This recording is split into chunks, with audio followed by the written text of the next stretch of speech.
The Diocese of Lexington, Kentucky.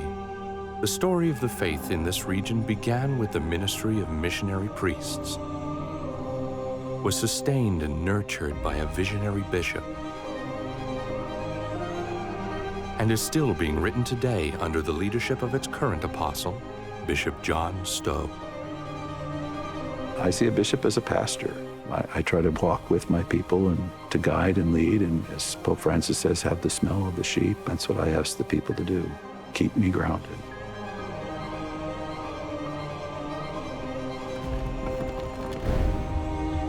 This is the story of the bishops of America, the shepherds of the past and the shepherds of today, who through their callings and ministry carry the church into the future. It's also the story of their parish, their church, the cathedral.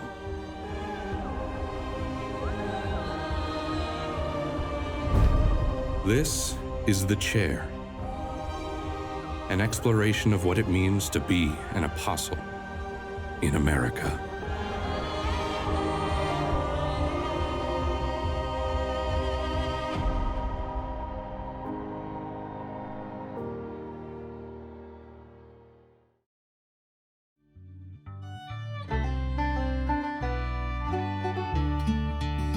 At the center of Kentucky's bluegrass region, in the horse capital of the world, is the city of Lexington, sea city of the Diocese of Lexington. The diocese has 50 counties. We have the bluegrass part of central Kentucky, which is a beautiful, beautiful area, rolling hills. It's the bourbon-producing part of the state. It's the horse country of the state, dotted by beautiful horse farms. And then we have the mountains. We have the Appalachian region of the diocese, which is also gorgeous. Some of the times on Sunday morning as I'm driving and through the mountains, seeing the mist rising through the mountains and the sun coming up as I'm on my way for Sunday Mass. It's a very breathtaking and inspirational place to be. We also have some of the poorest counties in the country here. There's the devastation of having a coal-based economy at a time when coal is not in use, and the production of coal has shifted to other places.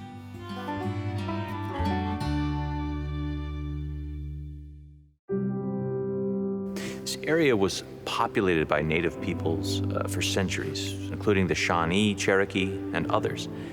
In the 18th century, European and American frontiersmen made forays into what would become Kentucky, including the famed Daniel Boone and John Finley. In 1775, William McConnell and a party of frontiersmen camped on the Middle Fork of Elkhorn Creek.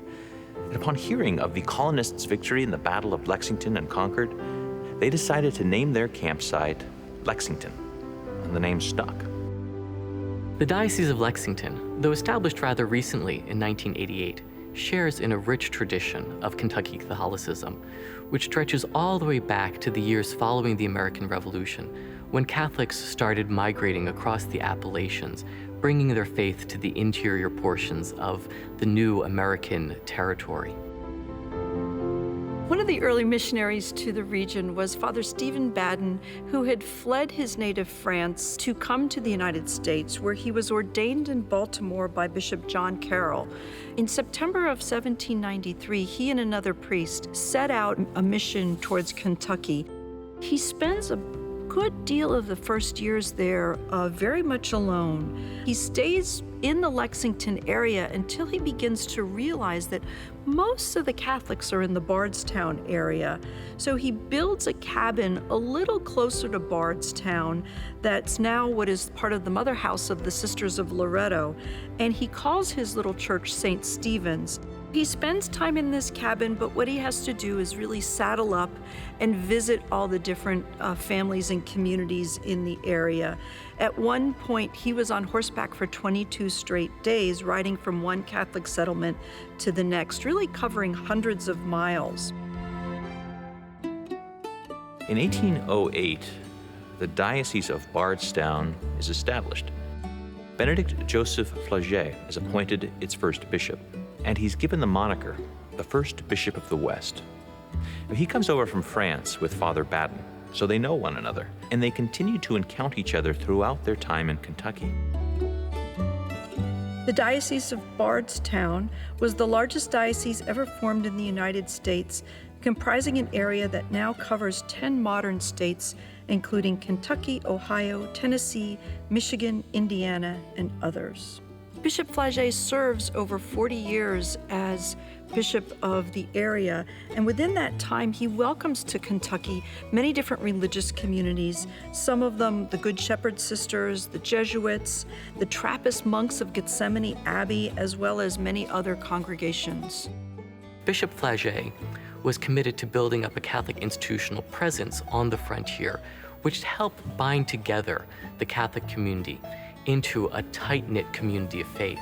In his early years, he worked to establish not just a cathedral, but also a seminary for the training of priests, recognizing how vitally important it was to cultivate native vocations.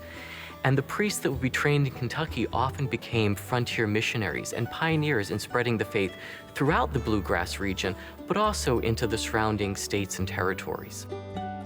In 1841, the see of the diocese was transferred to Louisville. 12 years later, the Diocese of Covington was erected, splitting off the eastern half of the state. The Catholics and the bishops of this region were staunch defenders of German ethnic culture, and they resisted many of the Americanization efforts that were advocated by some of the other bishops in the United States. Now, this sometimes resulted in a sense of fragmentation and even polarization within the large diocese. The third bishop of Covington, Bishop Maas, he almost single-handedly unites this diocese by his constant reminder that our primary identity is our faith as Catholics. His construction of the great Cathedral Basilica of the Assumption in the city of Covington was a physical manifestation of his efforts to unite the diocese, and it remained the mother church for nearly half of Kentucky's Catholic population for over a century, until 1988, when the Diocese of Lexington was created.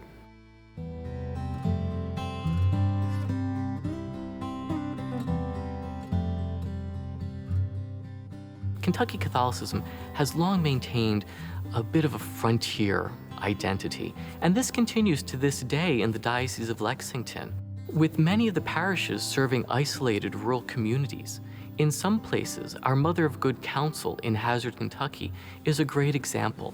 It's the only parish serving the Catholic community for 3 counties. In order to serve a rather isolated rural community, the Diocese of Lexington has relied on organizations like the Catholic Church Extension Society and the Glen Mary Home Missioners, who have provided vital personnel to help spread the gospel in rural regions. Glen Mary Home Missioners was founded in 1939 by Father William Howard Bishop. Father Bishop was a Catholic priest from Baltimore, and he was invited by the Archbishop of Cincinnati to found a religious community within his archdiocese. At this time, it was noted that more than 1/3 of the counties of the United States, mostly in the Appalachia region and in the South, had no resident priest. And so the purpose of the Glen Mary Home Missioners is to meet the needs of the Catholics living in these areas. Many of our parishes were begun by the Glen Mary Home Missionaries, but until very recently, we counted on a Glen Mary priest coming from Cincinnati and celebrating Mass in 3 places each weekend. They took some innovative steps to bring the sacraments and Catholic life to rural regions, including transforming buses into traveling chapel cars that could be driven up into mountain towns to provide sacraments to the Catholic population. This tradition continues to this day, with priests often driving hours on Sundays to serve parishes in rural isolated communities that lack a resident pastor.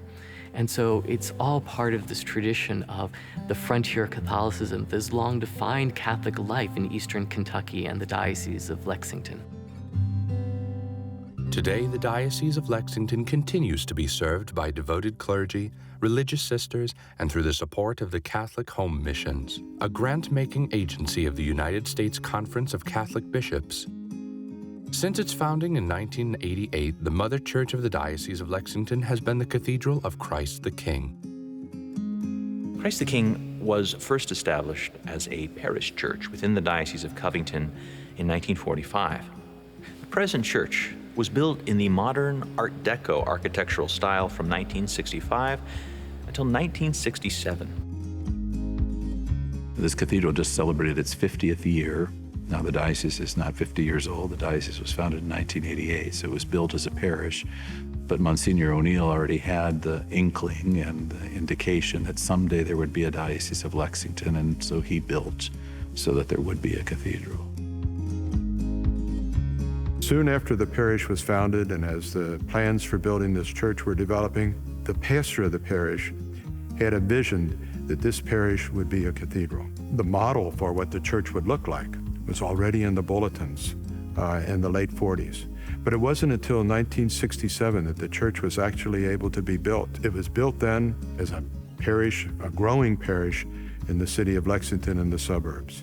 Strikingly, as it was built in 1967, and it was guided by a pastor who lived right in the midst of the Second Vatican Council as it was developing.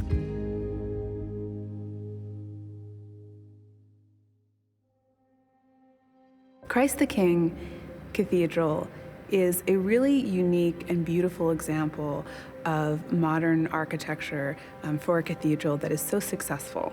Edward Schulte was the architect, and he's a really prolific architect. The cathedral is noticeably ecclesiastical. When you approach it, you know immediately, even though the idiom or the vocabulary used to express the architecture of this church is modern, you know that this is a church. And so it's organized still in these extremely traditional ways, and yet the style is modern. It's really, you could say, that is a sort of stripped down classicism. So the exterior is sort of a late Art Deco. And of course, Art Deco has a great relationship to classical architecture. The materials are concrete, which is sort of in a certain way associated with modernism, but as a material is ancient. Everything is arranged in the classical tradition, but you don't have capitals, for example. So that kind of ornament is stripped away. Every detail here is thought about. Each of the light fixtures is crowned at the Cathedral of Christ the King. So even though this building was actually a parish church to begin with, it's a really appropriate cathedral. Cathedral of Christ the King is a cruciform church, and the crossing, so where the transept, which are understood as the arms of Christ, intersects with the nave, which is sort of the body of Christ, where we all are, is called the crossing. And the sanctuary area is beneath that. And so the ambo, where the word is proclaimed, and then the cathedra, which is the seat or the throne of the bishop, which confers his authority over the diocese, are there right in the center. And so we know this crossing, this most important part, which we can see both because of the visual hierarchy, as well as the cues of each of these liturgical furnishings. The furnishings are really lovely, and they're designed in complete harmony with the other elements of the cathedral.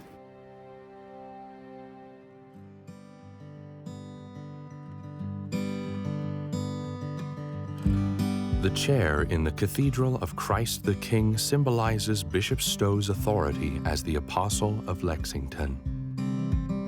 I'm a native of Lorain, Ohio, which is in the Diocese of Cleveland. I grew up a few blocks from Lake Erie, went to St. Anthony of Padua grade school, where I first encountered the conventual Franciscans. My father was a barber, self-employed in the neighborhood. My mother was a homemaker and also later worked as a clerk in Sears as we got older. I have a brother and a sister, both are younger than myself. From kindergarten, I thought I would be a priest. Yeah, when I got into high school, none of my friends had that same idea, so I began to question it and try to think about other options, but nothing really was that appealing. And a year after high school, I thought, I better try out the seminary now before I make other decisions that would rule it out. And no one was surprised. I think the love of the Mass, I think the love of the liturgy. I had really good role models of the conventual Franciscans that were at my home parish, the interest that they took in us. I just loved the things of the church. However, I would say the first time I thought about a priestly vocation, I thought I would do something different. So everybody from my home parish went to the Franciscans. I would be a diocesan priest. And I made a retreat at the seminary there, actually part of a Boy Scout program, vocation program. It was fine, But the friars kind of insisted that I at least check out the House of Studies for the Franciscan program, which was in St. Louis at the time. And I went there, and from the first day, it was home. So I decided that was the place to go. So as a Franciscan, you begin as what they call today a postulant, and there was at least 2 years of candidacy before novitiate. Novitiate was done in collaboration with other provinces, so we had a joint novitiate. And then in my case, I returned to finish my undergraduate studies in St. Louis. I'm grateful to the Jesuits. I went to St. Louis University. I love history and also did the philosophy studies at the same time. Was engaged in a lot of social justice activities and campus ministry there, and had a good formation communities. I completed my studies and then went to the Jesuit School of Theology in Berkeley. It was a great opportunity for just the interaction in a very ecumenical setting. I think it was a great way to be formed for priesthood. And I was ordained during my time in El Paso. The parish that I have there was the oldest church in Texas. Our Lady of Mount Carmel is the site of the Isleta Mission. There's a Native American tribe. The Tequila Indians are part of the parish and have been for 300 years. The church was founded in 1680, so it's got a great history. It's literally on the border, so the U.S.-Mexico border was our parish boundary. People there, bicultural, binational, really formed me as a priest. I'm forever grateful for my experience there on the border. Had to really perfect my Spanish. Years in El Paso were wonderful. The families there, they're very faith-filled. And for the typical Mexican and Mexican-American, the faith is not something separate from everyday life or something only for Sunday. But they live a cycle of feasts and the seasons of the year and special foods at special times. They were very hospitable, always brought us, the friars, into their homes. It was just a wonderful experience.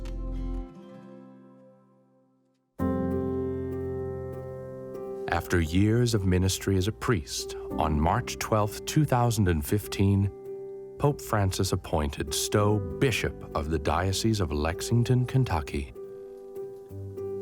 I was the rector of the National Shrine of Our Lady of Consolation in Cary, Ohio, and was also the vicar provincial for my Franciscan community, and had to go to meetings in Costa Rica where we were working on the joining of 2 different jurisdictions of the order in Central America.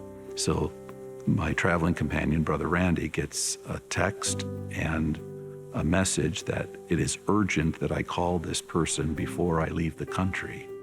And I was ready to dismiss it as a bizarre kind of thing until I saw that the initials happened to be the initials of the nuncio.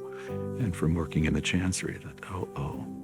So I took the call, and he simply said, Pope Francis has chosen you as the 3rd Bishop of Lexington. Do you accept? And I said, I love Pope Francis. I would do anything he asks. And he goes, you can't tell anybody until it's announced. And I said, when is it going to be announced? He said, call me when you get back in the country. So I have this secret I can't tell anybody, and I'm supposed to be focusing on the work of unifying 2 jurisdictions of the order and functioning as a translator for the English-speaking that were part of this meeting. So it was a difficult time, and I was thinking, what is my life going to be like? I've never lived alone in my life, and so this is going to be a change. How am I going to stay connected to the community? So there was a date given for the announcement. It was made public. I came here to Lexington. I wasn't able to tell my parish, so they don't know where I went when I came here for the press conference. They heard about it on the news. And so then I had to go back and face the parish, and they all wanted to know why I didn't tell them I was applying for this job. And I had to say, it doesn't work that way. I was ordained to the episcopacy right here in this cathedral. Archbishop Kurtz from Louisville was the ordaining bishop. I also had as co-consecrators, I had Bishop Armando Ochoa, whom I worked for in El Paso, and then one of my confreres from Costa Rica was a bishop in Costa Rica came as well. There are many things that stand out to me in that ceremony, but I think the most powerful moment, really powerful moment in the ordination ceremony is when the deacons hold the book of the Gospels over my head. And I felt this tremendous sense of calm and this tremendous, the sense I had almost, I want to say I didn't hear voices, but it was almost like hearing a voice saying, I've got you covered. That was the tremendous sense I had at that moment. You're covered. And it was calming. But, the same with my profession, with my ordinations to diaconate and priesthood. The prostration and the litany of saints was very powerful as well. It's like waves of history rolling over you and this whole cloud of witnesses that have gone before, offering support, prayerful support. In the years since, Bishop Stowe has strived to follow in the footsteps of Pope Francis, to walk humbly with his people, and to be a shepherd with the smell of the sheep. I come from a background where we had elected leadership, and then you know that you go back into the ranks. I hope I can bring that same spirit with me. I think as Franciscans, our sense of obedience is not just vertical. Our sense of obedience is also horizontal. So we have an accountability to the community. And I think that's one of the riches of religious life. And one of the things that, in my own experience, I think is healthy to bring into the diocesan structure of the church. I still approach things as a religious does, with a lot of consultation, with a lot of listening, and with a lot of recognition that we can discern the answer forward. And I think we have a religious pope that operates in that way right now as well. I see a bishop as a pastor. I try to walk with my people and to guide and lead, and as Pope Francis says, have the smell of the sheep. I think that's very critical. I remember the first Mass I celebrated the day after my installation at St. Paul's Church downtown. I said, keep me grounded. That's what I ask the people to do, keep me grounded. My hope for the church is that we reveal Christ, that we make Christ present in this community and in ways that are bigger than our numbers would suggest. That we can be of service that is Christ-like, that we can help people in some way overcome the divisions and be a source of unity, or at least a force for unity.